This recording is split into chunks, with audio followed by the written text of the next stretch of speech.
श्री ललित पंत जी। ललित पंत जी अपने विचारों से हमको ओतप्रोत कर रहे हैं, उनकी वाणी से हम लाभान्वित हों। माननीय पंत साहब, एक बार तालियां कमजोर हैं, घनघोर तालियों से ऊर्जा दें माननीय पंत साहब को। अतुलित बलधामम हेम शैलाभदेहम धनुजुवन कृशानुम ज्ञानिनाम अग्रगण्यम सकल गुण निधानम वानराणामधीशम रघुपति प्रिय भक्तम वात जातम नमामि। देखिए, शनिवार का दिन जिस कार्य के लिए हम यहाँ पर इकट्ठे हुए हैं, ज्योतिष कहें, अध्यात्म कहें, रिसर्च कहें, मेहनत कहें, उसको इंडिकेट ही शनिदेव करते हैं। और इस शनिदेव के दिन, शनिवार के दिन अतुलित बलधामम, भगवान श्री रामचंद्र भी जिसको कहते हैं अतुलित बलधामम, हनुमान जी की आज जन्मोत्सव है। रामचंद्र जी ने कहा था अतुलित बलधामम, इतना बल तुम में है कि हेम शैलाभदेहम, आप चाहे सागर हो या हिमालय हो, किसी को भी उठा सकते हो। धनुजुवन कृशानुम, दुष्टों का भी आप वध कर सकते हो। और ज्ञानिनाम अग्रगण्यम, तुम्हारा जो लेवल ऑफ इंटेलिजेंसिया है, बुद्धि है, वो सबसे अग्रणी है। इसलिए ऐसे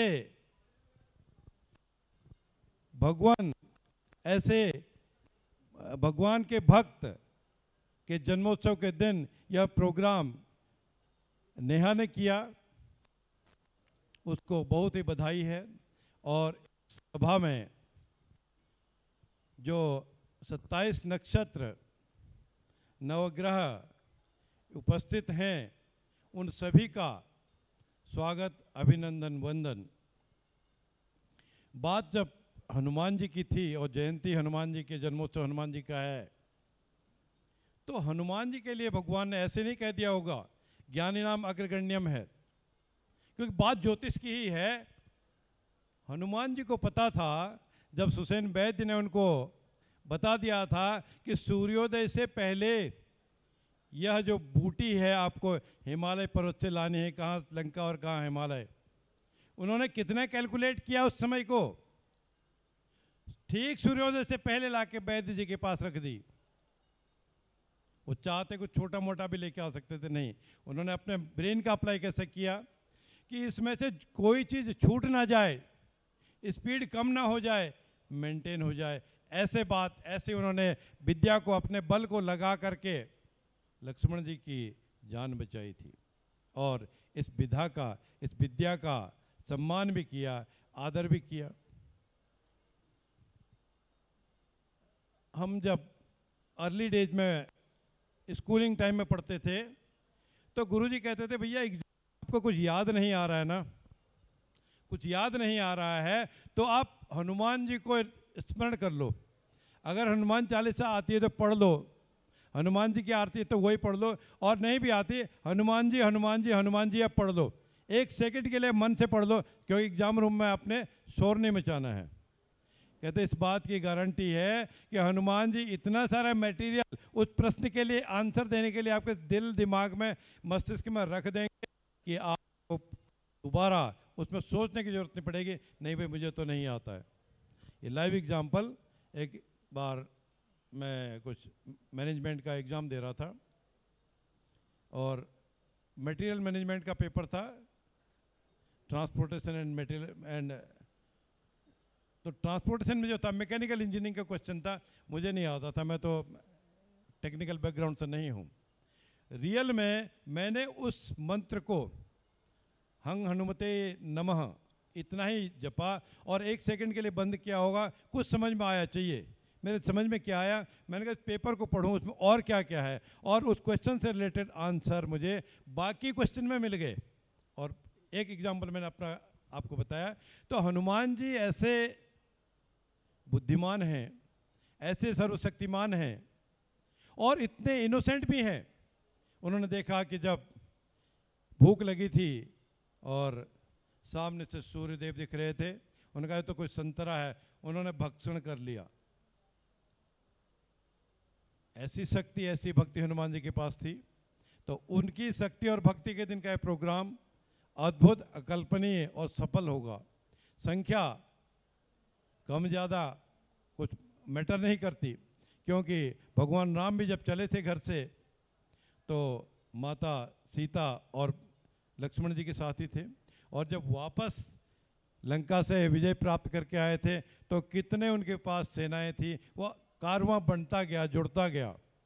इसीलिए इस कड़ी में भी, ज्योतिष की इस कड़ी में भी, जो कुछ भी हम देखेंगे, सुनेंगे, अपनाएंगे, वो कड़ियाँ बढ़ती जाएंगी। कमल जी ने वक्री की बात की थी। वक्री ग्रह, ठीक है, जो बात उन्होंने बताई उसमें कोई मेरे को करेक्शन नहीं करना है। हाँ, वैल्यू एडिशन जरूर करना है। वैल्यू एडिशन क्या है? कोई भी ग्रह हो, अगर वो वक्री स्थिति को प्राप्त है, कोई भी ग्रह से मतलब राहु केतु तो वक्रत्व में ही चलते हैं, एक्सेप्शन किसी समय छोड़ के, और सूर्यदेव और चंद्रदेव तो उनकी, सूर्यदेव की वजह से बाकी ग्रह वक्री होते हैं, इसलिए सूर्य चंद्रदेव तो होते नहीं वक्री। बाकी जो पंच महापुरुष ग्रह हैं ये वक्री, मार्गी, अस्त तीनों ही पोजीशन को। जब ग्रह वक्री हो रहा होता है, आचार्य से परमिशन लेके मैं उनको कोट करना चाहता हूँ। सर, एक बार एक क्लास में वक्री ग्रह के लिए मैं पढ़ाता था। अब मैं बहुत बार पढ़ाया, कुछ स्टूडेंट उसमें से ये क्यों है कि बहुत सारी बातें थी, हमने उनको एस्ट्रोनॉमी भी पढ़ा दी तो नहीं समझ में आया। तब फिर हम क्या करेंगे, अब बार बार करते हुए मुझे थोड़ा होता था। पूज्य केदार साहब थे, महेंद्रनाथ केदार, कहते क्या हुआ? मैं कहता सर आज बहुत सिर खाली हो गया। क्या हुआ?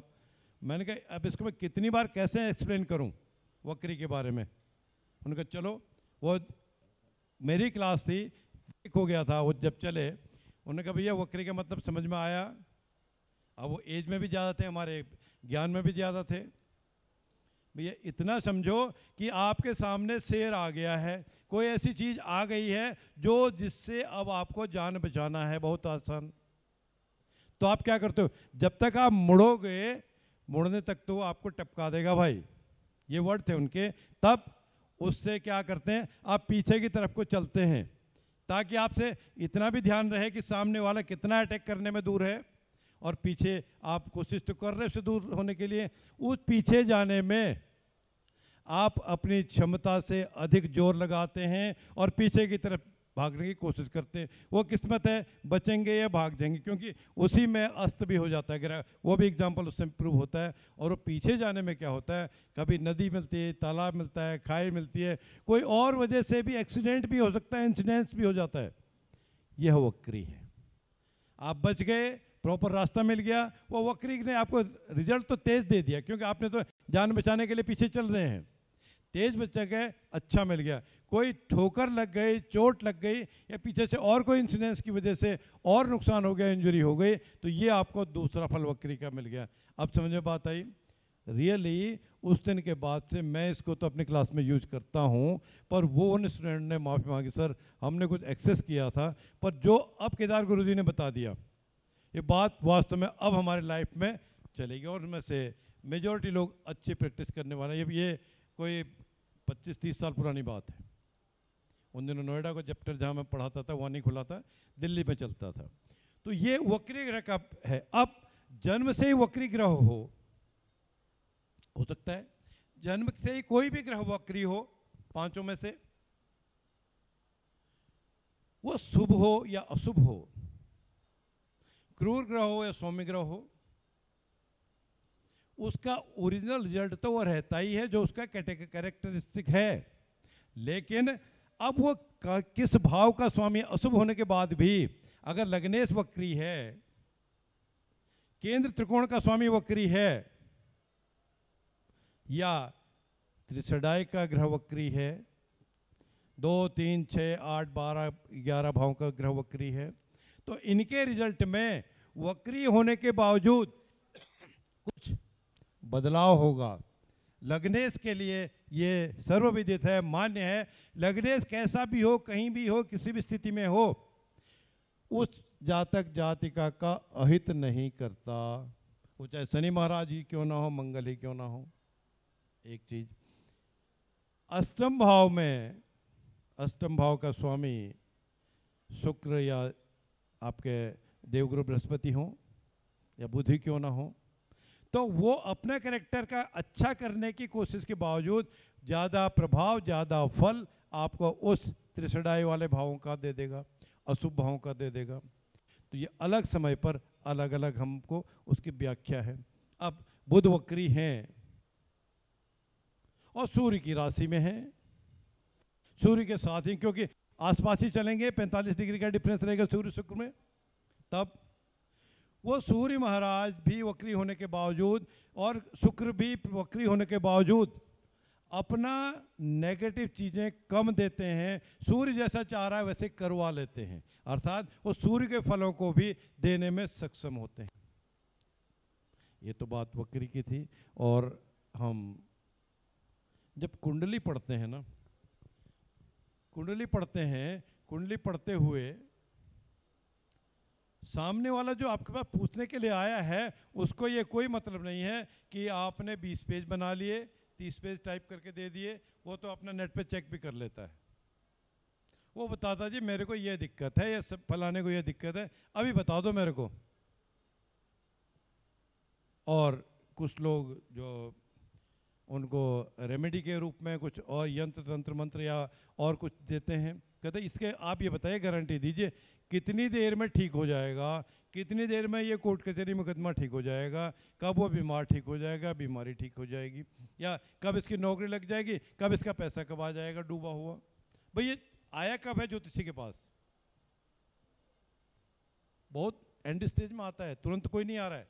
तुरंत सिर्फ 2 चीज़ के लिए आता है इंसान, किसी कार्य के मुहूर्त के लिए, या बहुत सोच विचार करने वाला धार्मिक स्पिरिचुअल है, बर्थ के समय भाई मूलों में तो जन्म नहीं हुआ है, इसके अलावा अहित कुछ नहीं हो रहा हो तो जनरली नहीं जाता, और जब तक वो जाता है वो टाइम भी नहीं होता, बर्थ टाइम भी उसका सही है कि नहीं पता नहीं, उसमें भी दिक्कत आती है। तब आप क्या करते हैं? उस समय के लिए जो मैं प्रैक्टिस करता हूँ, कंचना जी भी बैठी हुई हैं, इनको भी हमने बात की है, ये भी कुछ उस तरह से प्रैक्टिस करते हैं।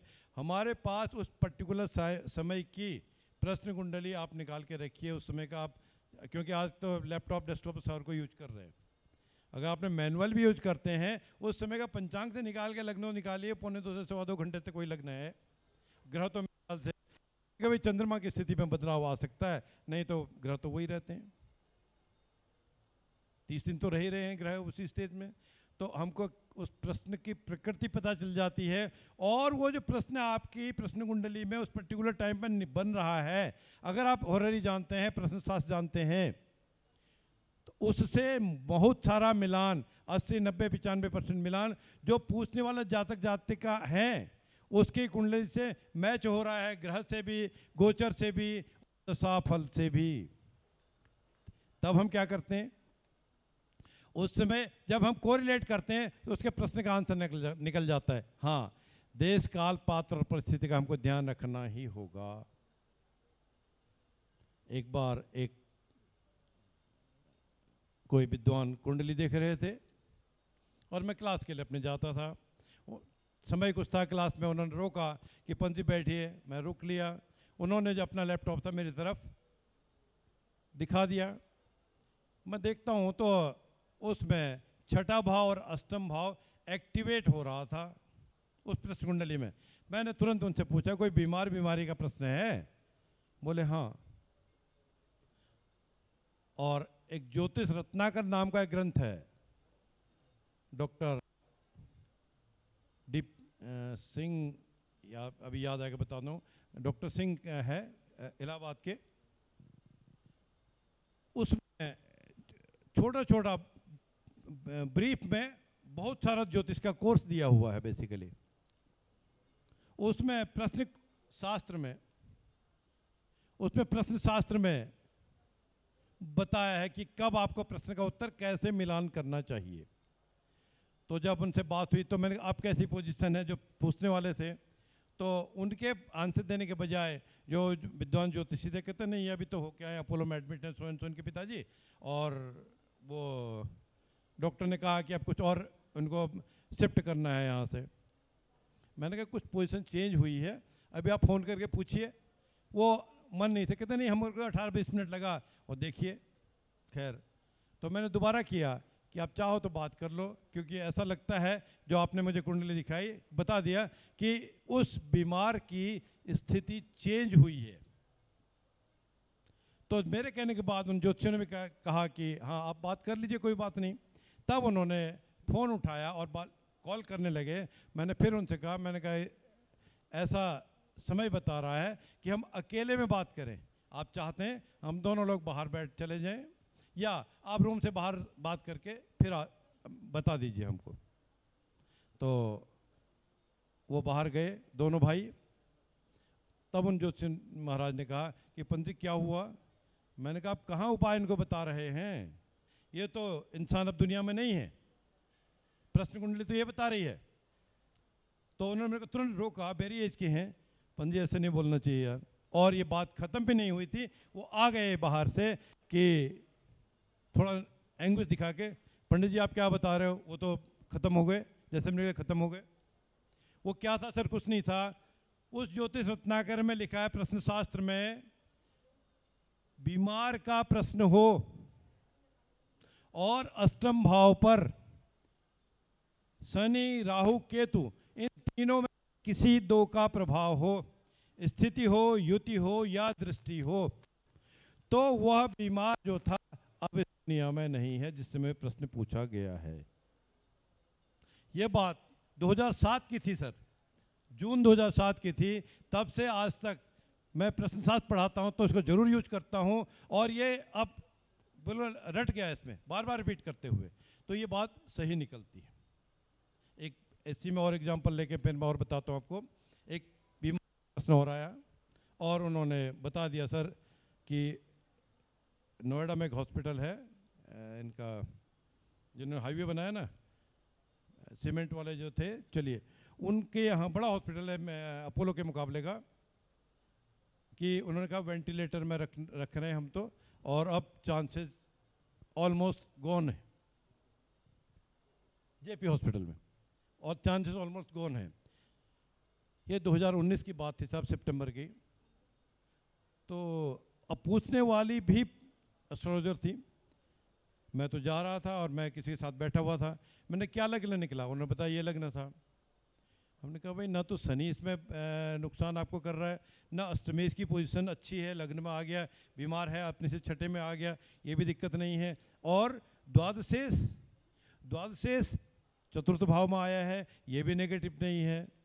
और मैंने कहा चार्ट खुला है? बोले हाँ खुला है। मैंने अब आप एक बात बताइए कि चंद्रमा कब द्वादश भाव में जा रहे हैं? तो उन्होंने बता दिया 7 दिन में जा रहे हैं। तब हमने कहा ये 7 महीने तक तो हमको कुछ नहीं हो रहा है, वेंटिलेटर पर ले या कुछ लें। उस 7 महीने की बात मैंने पढ़ी नहीं कहीं, पर वो प्रैक्टिकल मैंने किया तो वास्तव में वो 1 हफ्ते के बाद पोजीशन इम्प्रूव हुई, डिस्चार्ज होकर घर आ गए। और 6-7 महीने के बाद फिर उनका फ़ोन आया, सर वो मम्मी की तबीयत, मैं कहा आप उनको एडमिट करा दो और अब आप किसी इवेंचुअलिटी के तैयार रहो। वो एडमिट करने तक, हॉस्पिटल जाने तक उसी जेपी में फिर वो चले गए। तो ये प्रैक्टिकल हम देखते हैं, जो हम थ्योरी हैं इनको मिलान जब हम करते हैं ना, बार बार प्रैक्टिस करते हैं, तो हमको बहुत सारी चीज़ें मिलती हैं। और मिलती हैं हाँ, बस सिर्फ इतनी सी बात है, मैं ये नहीं कह रहा है कि कोई भी हर 100% परफेक्ट है। ऑलवेज इम्प्रूवमेंट का हमारे पास स्कोप होता है। बट हाँ, एक ही चीज़ की इसमें दैविक विद्या में कमी है, जो हनुमान जी ने बताया है। आपको पूरी श्रद्धा और समर्पण के साथ अगर हम प्रैक्टिस करते हैं तो आपका जो वाणी है उसमें हनुमान जी की कृपा तो होती है, माँ सरस्वती का आशीर्वाद भी होता है। लेकिन अगर कुछ हमने उसमें लालच किया, मैंने रेमेडी की तो बता दी, रेमेडी भी मेरे से ही करा लो भैया, मैं ये पूजा कर लूँगा, पाठ कर लूँगा, ये सामान ले लो, ये आप कुछ लगा लो, उसमें कहीं फिर वो अपना वेरिएशन हो जाता है। तो बहुत ज़्यादा ईमानदारी के साथ प्रैक्टिस अगर हम करते हैं, मन लगा के भगवान को स्मरण करके, कुछ नहीं समझ में आ रहा है, कभी कभी कुंडली में होता है, मेरे साथ भी, हनुमान जी को अगर हम याद करते हैं, हनुमान जी आपको रास्ता दिखा देते हैं। बट ये बात भी सही है कि भूखे भजन न होए गोपाला। अगर आप बिल्कुल चुपचाप बैठे रहते तो सामने वाला आपको वो दक्षिणा देने को तैयार नहीं है, बाकी डॉक्टर या वकील या और कहीं भी कुछ भी खर्च कर लेगा, है ना।